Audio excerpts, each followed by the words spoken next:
धन्यवाद. माननीय सदस्य श्री सुरेश महात्रे जी. सुरेश महात्रे. धन्यवाद अध्यक्ष महोदय. मी माझ्या शपथविधीनंतर पहिल्यांदाच या सभागृहात बोलण्याची मला संधी मिळाली. त्या अगोदर या पवित्र सभागृहात मी ज्यांच्या आशीर्वादाने ज्यांच्या मार्गदर्शनाखाली पोहोचलो ते आमच्या पक्षाचे राष्ट्रीय अध्यक्ष आदरणीय शरदचंद्रजी पवार साहेब यांचं मनापासून आभार व्यक्त करतोय. आमच्या ताई सुप्रियाताईंचे देखील आभार व्यक्त करतोय. आणि बजेटविषयी बोलण्यापूर्वी मी संपूर्ण देशावर बोलण्यापेक्षा मी माझ्या महाराष्ट्राविषयी आणि माझ्या भिवंडी लोकसभा क्षेत्राविषयी बोलण्याला प्राधान्य देणार आहोत. महोदय, आपल्या सगळ्यांना कल्पना आहे की देशात सगळ्यात जास्त टॅक्स हा महाराष्ट्रातून येतो. परंतु प्रत्येक वेळेस आपण पाहतात की महाराष्ट्रावर प्रत्येक वेळेस अन्याय केला जातो. 2019ला महाविकास आघाडी सत्ता महाराष्ट्रात होती, देशात भाजपाचे सरकार होते, त्यावेळेस आम्ही समजू शकलो. परंतु आता देशात देखील भाजपाचे सरकार आहे, महाराष्ट्रात देखील भाजपाचे सरकार आहे, तरीसुद्धा आमचा जो टॅक्स निधी तो आपल्याकडे येतो 100% नव्हे तर आम्हाला 50% तरी कमीत कमी मिळावा. 10 ते 15% जी आमची बोलवण केली जाते आणि जो आमच्या महाराष्ट्रावर अन्याय केला जातो त्याविषयी माझा स्पष्ट विरोध मी दर्शवतो. दुसरी गोष्ट महत्त्वाची आहे, महाराष्ट्रात आणि खास करून माझ्या भिवंडी लोकसभा क्षेत्रात बुलेट ट्रेन माझ्या लोकसभा क्षेत्रातून जातोय. या बुलेट ट्रेनचा कार शेड माझ्या लोकसभा क्षेत्रात आहे. महोदय, या बुलेट ट्रेनसाठी हजारो करोड रुपये खर्च केला जातो. परंतु या बुलेट ट्रेनच्या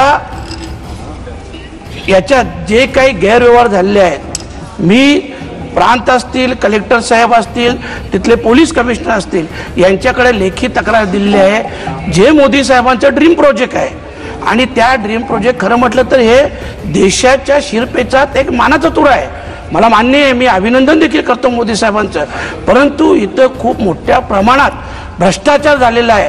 काहीशे करोड रुपये हे परत रिव्हॅल्युएशन करून 2020ला एका जागेचं एका स्ट्रक्चरचं व्हॅल्युएशन 100 रुपये केला जातो.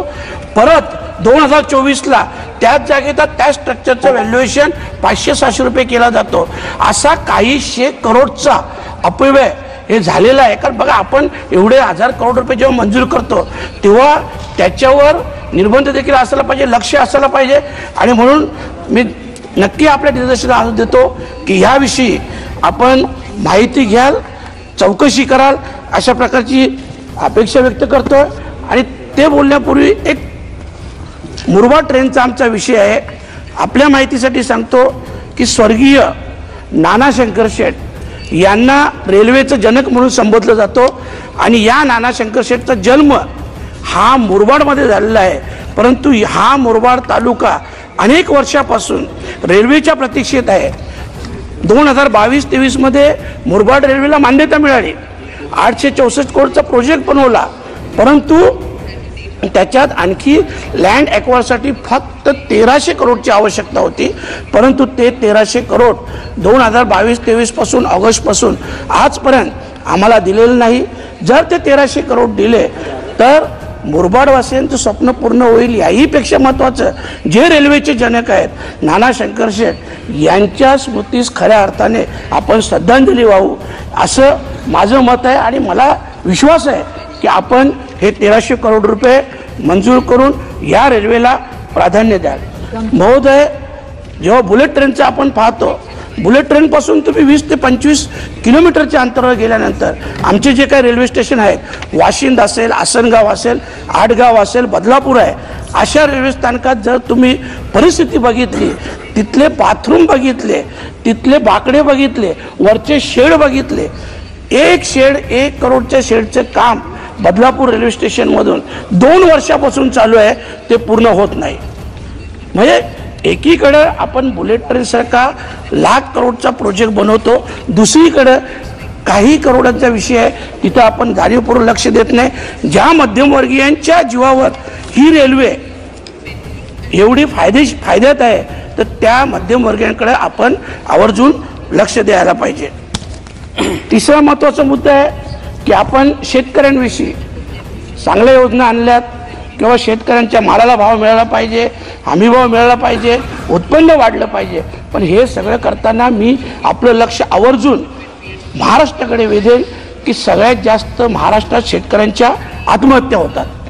परंतु या आत्महत्येला जी काय भौगोलिक परिस्थिती असेल, जीही परिस्थिती असेल, या परिस्थितीवर मात करून त्याच्यातून मार्ग काढणे हे शासनाचं कर्तव्य आहे. परंतु गेल्या अनेक वर्षापासून हजारो शेतकऱ्यांनी आत्महत्या केल्यानंतर देखील आज पण ही सारखीच परिस्थिती आज आमच्या महाराष्ट्राच्या शेतकऱ्यांवर आहे. तर कृपया करून या गोष्टीकडे आपण लक्ष वेधलं पाहिजे, त्याच्यात मार्ग काढला पाहिजे. कारण शेवटी जरी भौगोलिक परिस्थिती वेगळी असली तरी भौगोलिक परिस्थितीसुद्धा आपण इतर देशात गेलो का पाहतो की भौगोलिक परिस्थितीवर मात करून ते लोक खूप पुढे गेल्यात. आपण देखील जाऊ शकतो, तशा परिस्थितीत आपण करावा. आता जो कुंभमेळा झाला सगळ्या हिंदूंचे श्रद्धास्थान आहे. 144 वर्षानंतर अध्यक्ष महोदय हा योग आलेला आहे. एवढा चांगला योग आलेला असताना आपल्यालाही कल्पना आहे कुंभमेळ्याचं नियोजन हे महिना 2 महिन्यापूर्वी होत नाही. हे कमीत कमी 10, 12, 14 वर्षापूर्वी नियोजन होतं. आणि असं नियोजन एवढ्या वर्षाचं असताना देखील आज तिथं जी काही चेंगराचेंगरी झाली, जे काही लोक मृत्युमुखी पडले, त्या सगळ्यांच्या स्मृतीस मी अभिवादन करतोय, श्रद्धांजली वाहतोय. परंतु या सगळ्या गोष्टी जबाबदार कोण आहे? कारण आज करोडो, आपल्याही कल्पना या देशाची लोकसंख्या 130-140 करोड आहे. तर कमीत कमी त्याच्यातून 45 ते 50 करोड लोक हे तिथं दर्शन. सर मी पहिल्यांदा बोलतो, फक्त 2 मिनिटं बोलतो, 2 मिनिटं मी पहिल्यांदा बोलतो. याच्यावर लक्ष ठेवायला पाहिजे, खास करून विद्यार्थी जे देशाचे भविष्य आहे. आज आमच्याकडे शाळांची परिस्थिती पाहतो.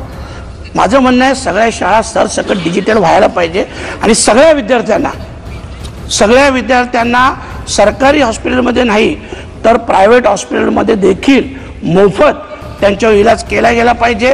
कारण जर आरोग्य चांगलं राहिलं तर शिक्षण देखील होईल आणि या विद्यार्थ्यांचं आरोग्य शिक्षण चांगलं झालं तर भविष्य हे या देशाचं आणि आपल्या सगळ्यांचं हे चांगलं असेल. एक गोष्ट मी 2 मिनिटात आपण अध्यक्ष महोदय, बीड परभणी सारखी परिस्थिती आप समाप्त कीजिए प्लीज. 2 मिनिट साहेब. बीड अध्यक्ष महोदय, बीड परभणी सारखी परिस्थिती माझ्या भिवंडी लोकसभा क्षेत्रात उद्भवत आहे. माझ्या भिवंडी लोकसभा क्षेत्रात एका गुन्हेगारावर 14 केसेस होतात.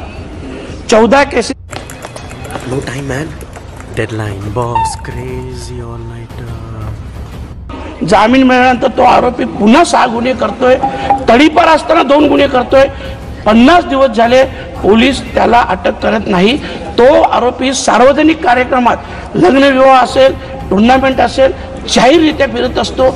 माझं म्हणणं असं आहे की ही बीड परभणीसारखी परिस्थिती माझ्या भिवंडी लोकसभा क्षेत्रात येऊ नये. आणि खास करून जे खासदार निधीचा विषय झाला त्याच्यात नक्कीच आपण वाढ करावी. कारण 6 मतदारसंघ आहेत आणि आपण माझं ऐकलं त्याबद्दल मनापासून आपल्याला धन्यवाद देतो, आभार व्यक्त करतो. थँक्यू.